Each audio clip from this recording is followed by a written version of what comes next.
Okay, so one of my favorite things about being neurodivergent is the fact that my thoughts make no sense, but other neurodivergent people get it. They understand. I posted a video about autism a couple of weeks ago where I was explaining that all autism is a different way of communicating with the world. So an autistic person, the way they communicate with the world is different from how a neurotypical person will communicate. So that's where a lot of the irritability comes from. That's where a lot of the meltdowns come from, the frustration, the mood swings. So you have to understand that when you're neurodivergent, not just autism, but ADHD, dyslexia, so on and so forth, the way you go about things is different from how a neurotypical person will go about things. So there is neurodivergent humor. There are neurodivergent things that a neurotypical person would never understand.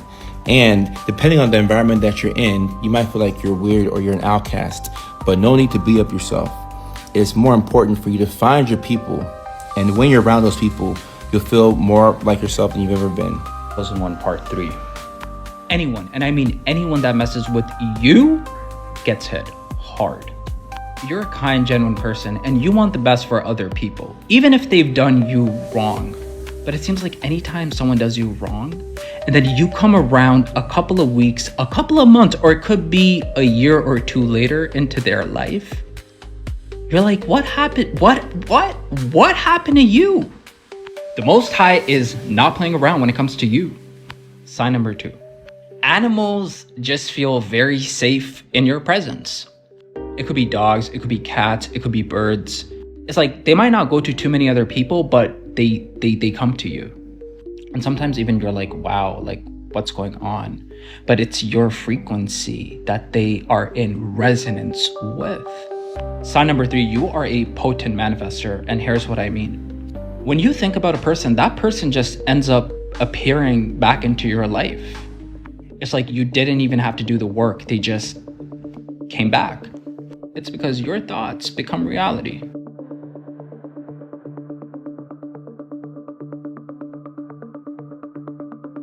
ADHD can't make friends, they can't have good relationships. Most people think that people with ADHD can't make friends because they're too insensitive, they're just weird. It has nothing to do with that. It's actually the fact that we pick up on the bullshit from the neurotypicals. We see the patterns, we see the wounds, we see the trauma, we see the gaslighting immediately. And we could be 1 month into seeing somebody and immediately know exactly who they are. We don't need to wait months and years on end to figure out exactly who the hell somebody is. We can see it straight away. We have this deep divine wisdom and high level of consciousness to see through the veil and see through the bullshit. Not only of people, but reality in general. People want to say, well, people with ADHD are just too sensitive. Why can't they relax? Yeah, okay, let me just put up with being gaslighted and talked shit to all of the time. See how that goes for me. Let me lower my self-worth to appease you. Never, and I repeat, never lower your self-worth for somebody in your life. What is the best advice you've ever heard or received?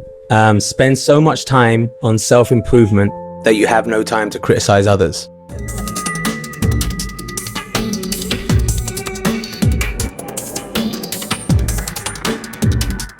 The triumph of your individuality. Make a note of that. A response and a coping mechanism from being continuously let down. It's essentially your brain's natural defense mechanism in response to expecting people to be there and have your back, and then they don't. That shuts down a narcissist every single time. Say this and watch what happens. We know that narcissists thrive on control. They need you to defend yourself. They need you to explain yourself. They want you to react emotionally, and that's how they know they have control over you. But if you say this one sentence, it throws them completely off. I am not interested in arguing with you. Plain, simple, no reaction, no defense, no emotion. Suddenly, they have nothing to manipulate anymore. And they're gonna try harder, right? They're gonna try guilt tripping you, love bombing you, raging, giving you the silent treatment. But the more you refuse to engage, the faster they're gonna spiral. So the secret to winning this game against a narcissist is don't play it in the first place. Because to a narcissist, their biggest fear isn't losing you or losing the relationship, it's losing control over you. And that's why they don't apologize. They manipulate because they don't respect your boundaries. They test them. They don't love you. They use you. And the second that you stop playing their game, that's when you take your power back. You know I got to get up early in the morning. Man, today was a pretty good day. I ain't got no complaints at all. Except for that lady at the store giving me that attitude, acting like she don't want to work there. I never understood people like that. Like, if you don't want to work there, just find another job. Shit, you know how hard it is to find another job. You done tried that before. Man, cases like that, you got to know somebody that knows somebody. Well, I know somebody that's trying to sleep, and that's me. Did I lock that door a while ago? Well, if anybody do come in, Bishop or Bart, he'll wake me up. Well, you know you hate being woke up. It's already hard to get to sleep. Well, maybe if I sleep on my back, I'll be a little bit more comfortable. Yeah, that usually always do the trick. Trick or treat. I wonder who me and my son gonna be for trick or treat next year. That's way next year. Why you worrying about that now? I mean, you brought it up. I ain't bringing nothing up. I'm trying to sleep. Why my eyes keep popping open? Like I done drunk a big cup of coffee or done a long line of blow. Let me try to squeeze them tight. Maybe they'll stay shut this time. Yeah, right. You know that don't never help. Well, I need to try something. I got to get some sleep. I wonder who won the football game. Nigga, you don't even watch sports. You don't even know who played. Oh yeah, that's true. Man, that wildfire in California was crazy. Sure hope they don't burn the East Coast down like that. Shit, cold as it been, we need some heat like that. Nah, I'm just playing. But I am just saying. Well, what I'm saying is y'all need to shut up so I can get some sleep. Well, I can shut up if you quit responding back. Oh Lord, there go my eyes popping open again. I might as well just get up and watch TV. Nah, I definitely ain't doing that. I hope it don't be too cold in the morning. I hate working in the cold. Hands be freezing. Y'all shut the hell up. Epiphany. I think I understand the connection between Myers-Briggs and neurodivergent people. I think neurodivergent people are the intuitive people, the N. Because, and there's a reason why there's such a rarity with the types that are intuitive and how the majority of the population is sensing. Yeah, that's why it's so hard to find other neurodivergents, because we're just rare as fuck. And we're so rare that we're so used to all the sensing people and all the sensing people that, you know, may have tried psychedelics and got a little bit, you know, woke enough to hang a little bit with the intuition. But like, you know, it's kind of like, I'm like tired of going. So, hi, I have ADHD and autism. I just kind of found out that I've been masking for the majority of my adult life. And what helps me when I meet new people is I ask them if they've heard of Myers-Briggs, because I need to know if you're intuitive. I need to know how deep I can dive. I'm tired of diving into these shallow pools. I need to dive deep into a deep ocean, and I need to figure that out before my ADHD taps out and I'm like, I'm not even interested anymore. Like,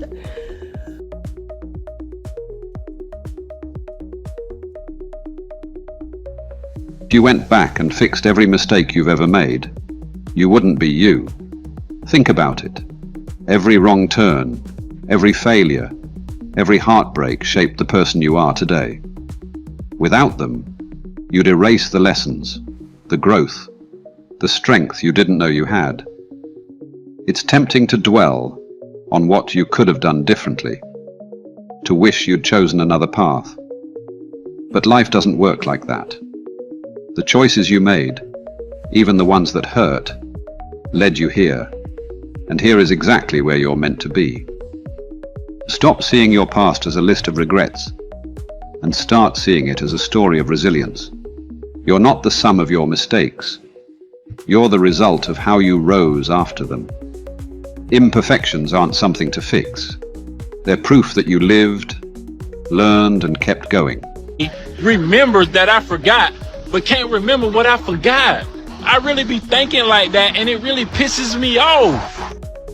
What really exacerbate my ADHD is when I don't ground myself. So I always try and make it a habit to do my morning walks, to put my feet on the ground, or at least like once a week I go on a little hike by the park or just anywhere to ground myself back, or do like salt baths. And then I also have plants at home, like this little moss plant. I have terrariums, I have the little tree, and just to bring back all the elements from the outside and into my home. And I love using Palo Santo too, just to like clear the space.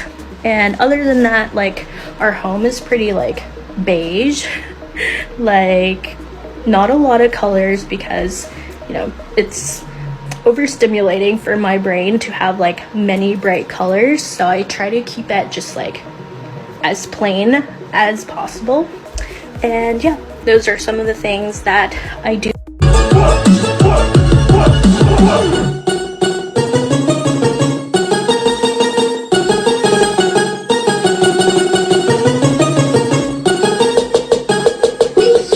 Divergent, you write like this. And I literally check every single box. So supposedly you're supposed to hold a pen like this, like a tripod.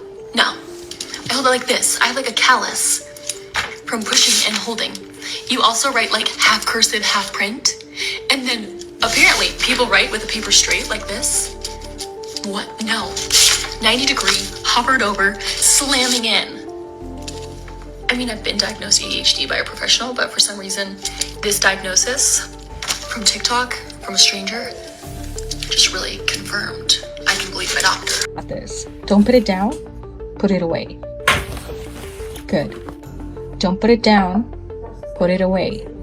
Nice. Don't put it down, put it away. Good job. ADHD motherfuckers operate at either half speed or double speed. No in between. They either on the couch, straight bedrock, walk into a shift 15 minutes late and already 5 minutes in be like, you know what, fuck today. Without shame, try to do as little as possible. But at the same damn time, when that hyper focus kick in, after one caffeine, ADHD motherfucker will outwork 10 people, make you look incompetent. Everybody stressing out, overwork. ADHD motherfucker come through with a song in their heart. I've got the lovely bunch of coconuts. And get the damn song stuck in your head while you're ornery as fuck. Be like, yo, how do you have this much energy? It's 9 o'clock at night. Regular motherfuckers who think they work hard be like, I get more done before you wake up than you do all day. ADHD motherfuckers be like, yo, I do more after you go to sleep than you do all week. I learned how to play guitar at 3 in the morning while listening to 2 audiobooks at the same damn time and Googling the characteristics of a cumulonimbus cloud and building an entire Star Wars set of Lego and then wake up at 7 in the morning and do their homework before class and then go to work. Fucking superpowers, bro. You have to work extremely hard and you have to be disciplined. If you wanted to be a great piano player, there's no drug you can take, there's no self-help book, there's no guru. You got to spend 5 years, 10 years learning it until it becomes something that's second nature. There are no shortcuts. But if you learn that from an early age, like 10 years old or whatever, you see after a few years that an incredible pleasure happens where now you have mastery of this piano and you can play things you could never play before. Suddenly the whole thing opens up, this whole new universe. And that's the paradigm for everything meaningful in life. If you learn something well, if you learn a craft and you master it, it can bring you a far greater pleasure than any kind of drug or any kind of going out to a party or socializing. But you have to be patient and you have to not be afraid of boredom and you have to not be afraid of the effort.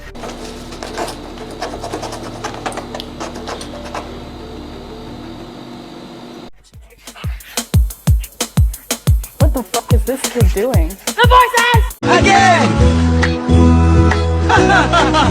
Again! Again!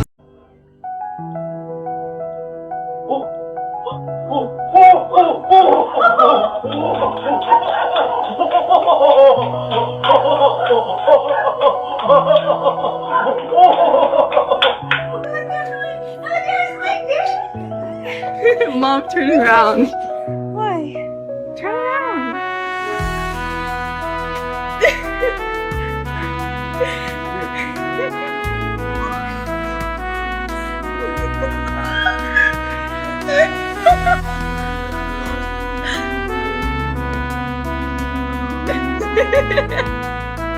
One more gift. It's not from Granny, but it's another gift. I'm going to be a dog.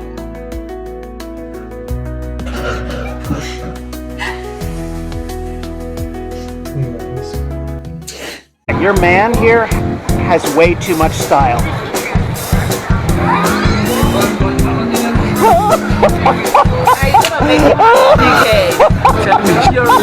Have a good day, you guys. Excuse me, ladies. I just want to tell you that you look like beautiful sisters. Oh, you handsome. Excuse me, miss. Crazy question. Do your parents, by any chance, own a funeral home? No. That's so crazy because when I look at you, I die and go to heaven. Can you do me a favor and maybe leave some women for the rest of us? I don't have that in here, man. I have a bunch of them soon. Hey! And I got you staying for the manifestation. Hey, sir, what do you like better?